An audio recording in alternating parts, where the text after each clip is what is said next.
everyone, welcome back to my channel. I'm Lara, adoptee, adoption researcher, psychotherapist and wellbeing advocate, and today I'm talking to you about triggering language. Language is very powerful and we use it in often very manipulative ways to set agendas, to set the tone, to get a point across, to convince others of our intentions. It's really, really powerful. And we know actually that our own inner language, our self-talk, if you like, is also very powerful in terms of how it can make us feel, the mood and state of mind that can be a result of the types of words that we allow ourselves to say to ourselves. We also know that language in the media is very powerful, the rhetoric that goes along with that, the way that people use language to, as I said, convey a particular message. Very often we use language without really thinking, and what I'm talking about is the language that's very triggering for an adoptee. I recently did a mini survey on my Twitter account, and it was a conversation that really got people going, got people fired up. Just a caveat to say that trauma comes in all shapes and sizes. There are a lot of adoptees who are very angry. There are a lot who feel very unhappy about their situation. There are a lot who have a more balanced view. But one thing that's in common in all of us is that we've all experienced some sort of a trauma.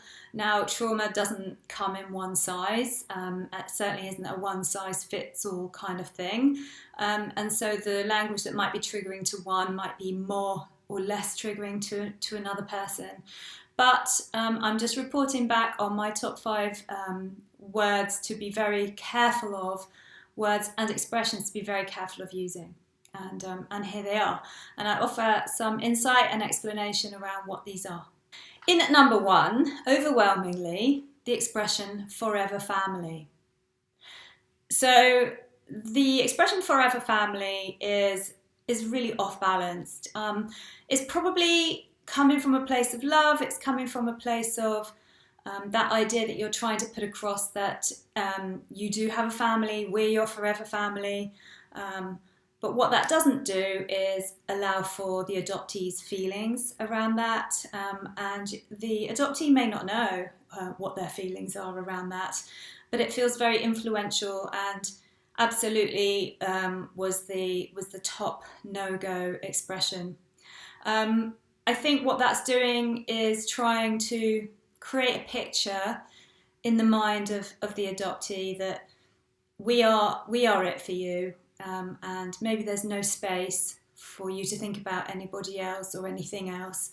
That might not be reason why you're using that expression. You might be saying it for perfectly good, loving reasons, but it's very likely to trigger an adoptee into quite an angry or emotional state of mind simply for the fact that they had no choice about this.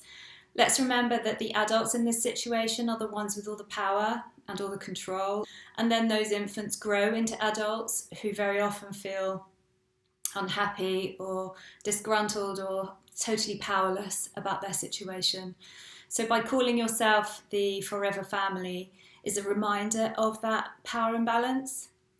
Forever family isn't an expression to use to portray or to pass over the message to an adoptee of how much you are there for them. Number 2, one that got quite a lot of reaction from people is the expression tummy mummy. I suppose when your child's quite small, you're trying to create a differentiation or distinction between yourself and their biological mum. But it's really not a popular expression, to say the least. So try and stay neutral. Use that person's name. You can't really go wrong if you use that person's name. It's also a very interesting connotation because of what we know about genetic memory and what we know about the bond that is formed in utero, so pre-birth. It's a kind of a reminder of what we didn't have as much as anything else, but it certainly is it's an expression that garners quite a lot of negative response. So in at number 2, tummy mummy, avoid at all costs. Number 3, please never say to an adoptee, it's probably for the best. Okay, it's again a reminder of how you're trying to paint a picture of positivity around a situation that they have absolutely no control over. And to say it's probably for the best is really dismissing how they feel inside and the gravity or the weight that an adoption process creates for a person on a lifelong basis. It's not something that's easily just got over or forgotten. You know, there are adoptees still dealing with it. Most of us are still dealing with it all of our lives. So to say it's probably for the best is never going to go down well. As an extension to that, negative language towards the biological family, the biological parent, is also not going to go down well. And I think that's what this does, is it's probably for the best, is kind of along those lines. Never say anything negative about the biological parent. Stay neutral at all times, stay compassionate, and stay supportive. Never tell an adoptee that their adoption was for the best. Number 4, you were chosen, or we chose you. Again, has elicited some very strong emotional responses. Now, power imbalance, number 1, right from the get-go, and to say that a child was chosen or a baby was chosen is really, it just feels like a lame attempt at trying to make us feel better. I think why was a baby chosen? As one person on this survey responded, I was chosen because it suited you. You needed a baby, so I was chosen on the basis of that helping you out. Number 2, I was probably chosen on the basis of my immediate availability.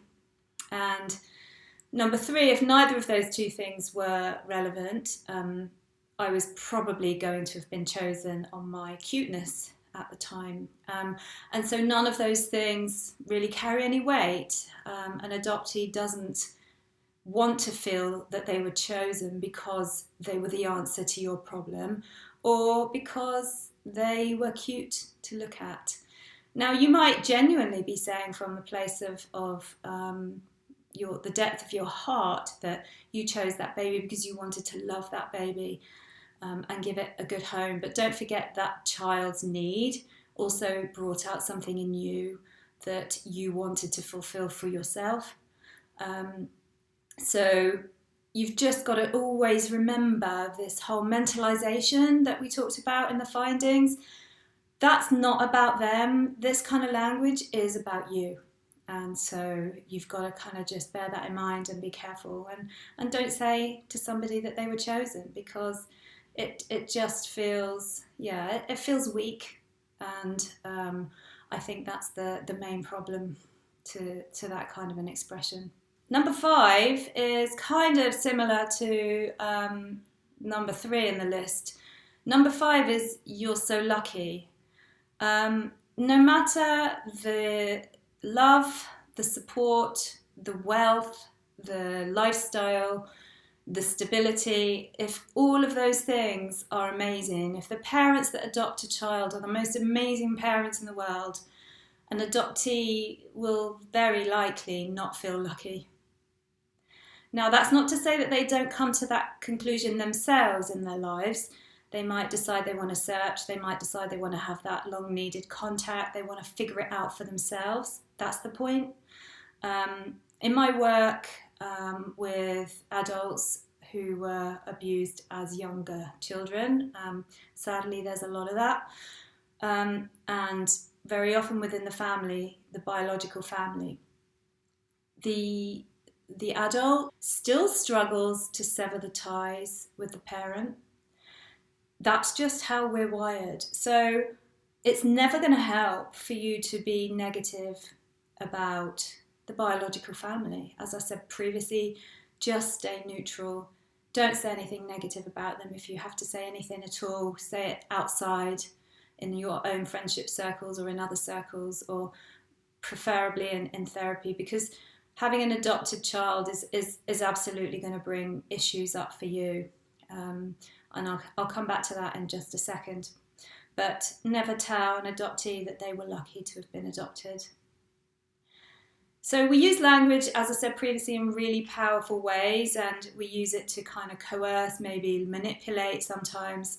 I'm not suggesting that this is you, by the way, but sometimes we do it even if we're good people. You know, it just sometimes happens. And I would really encourage you that if anything about this situation brings up a need or a desire, to use language that feels very one-sided, to use language that's very much of your own perspective, very much based on your own need and your own experience, that you go and get support for that for yourself, seek therapy.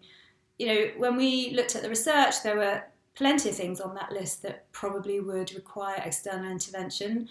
The first is attachment style, or how you relate to other people, and having that figured out as best you can prior to adoption, or if you're already an adoptive parent, is get therapy for your ways of being that feel a little bit gameplay or agenda-based. The other one is interventions for the knowledge that you can't conceive your own child, to grieve that loss.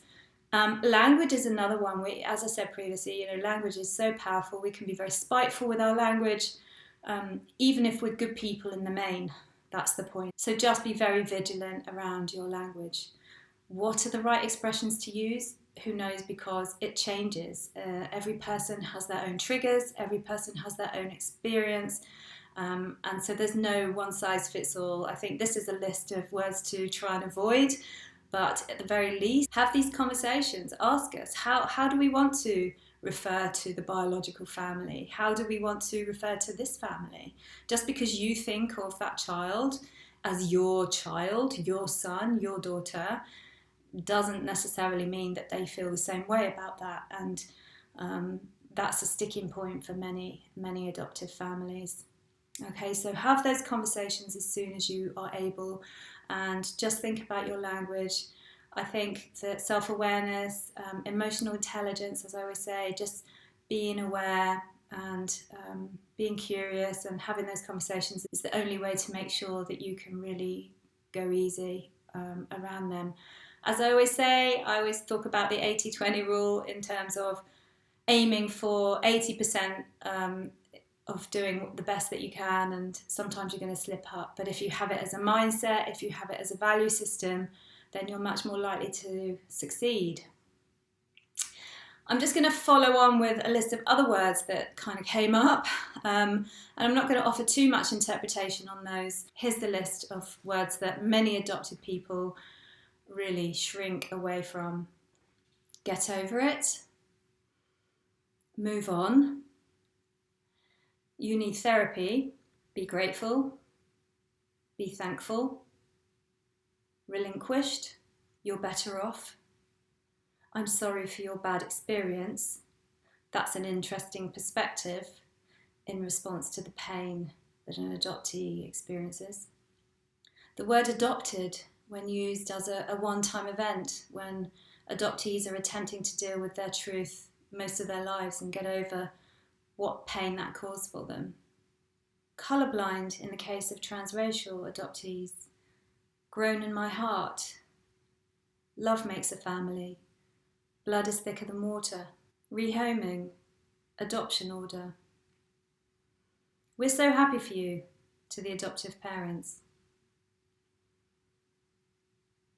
Okay, so these are just things to think about, and I'm going to be doing a video around events, dates on the calendar. We all, as humans, can be triggered by dates and events on calendars in terms of our mental health and our state of mind. And for an adoptee, you could probably multiply that by 10 at least in terms of the amount of dates and days of the year, anniversaries. That will be very triggering for an adoptee, so I shall come back to that. So just some ideas there for you to have a think about. Stay neutral. Consider whether the language you're using is balanced in terms of them and you. And if in doubt, open up conversation. Open communication is the answer. I do hope you're finding these videos useful. Of course, the point of these is to move towards well-being, or the potential for well-being for an adoptee, and to improve your relationships with them. If you like these videos, please like, subscribe, tell your friends, tell your colleagues, visit my website, and I look forward to seeing you on the next one. Okay, see you later.